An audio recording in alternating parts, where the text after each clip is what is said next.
के दरबार में जो आए भक्तन, खाली हाथ लौट के न जाए रे मन, खाली हाथ लौट के न जाए रे मन।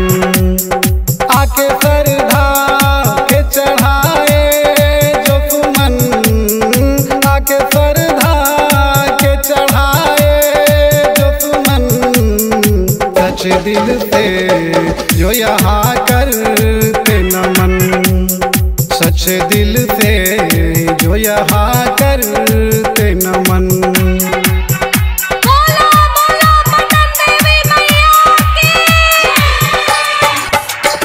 सुनाता हूँ माता की महिमायगम, महिमायगम हाँ महिमायगम। सुनो प्यारे भक्तों लगा के ये मन, सुनो प्यारे भक्तों लगा के ये मन। बड़ी है दयालु ये ममता मई, बड़ी है दयालु ये ममता मई, करती कृपा जिस पे होते मगन।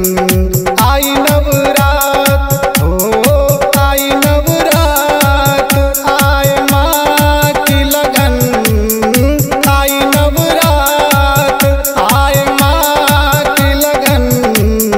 नाचे झूम झूम के और हो के मगन, नाचे झूम झूम के और हो के मगन।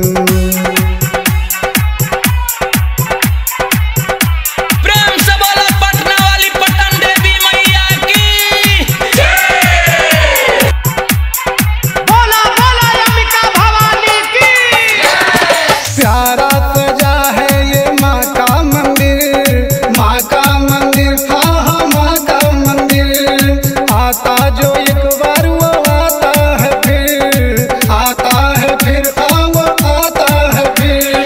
जगत की है अम्बा ये महिमा मई, जगत की है अम्बा ये महिमा मई। रूप इनके जैसा न देखी कहीं, जाऊँ न कहीं जाऊं न कहीं, करूं तेरी ही नमन, जाऊं न कहीं करूं तेरी ही नमन।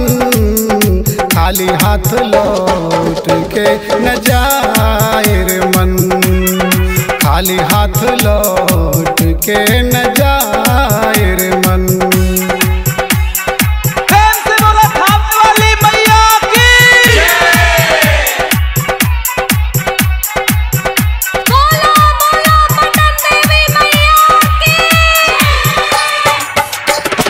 बाघ पे सवार होके अइले मैया, अइले मैया आहा अइले मैया। भक्तों पे कृपा तू कर ले सदा, कर ले सदा आहा कर ले सदा। राखी तोह पे ध्यान हमरा कुछो नहीं ज्ञान, राखी तोह पे ध्यान हमरा कुछो नहीं ज्ञान। तू ही जग में महान तनि कर कल्याण। नाचे झूम झूम के हो, नाचे झूम झूम के होके पांड मगन, नाचे झूम झूम के होके पांड मगन। खाली हाथ लौट के न जाए रे मन, खाली हाथ लौट के न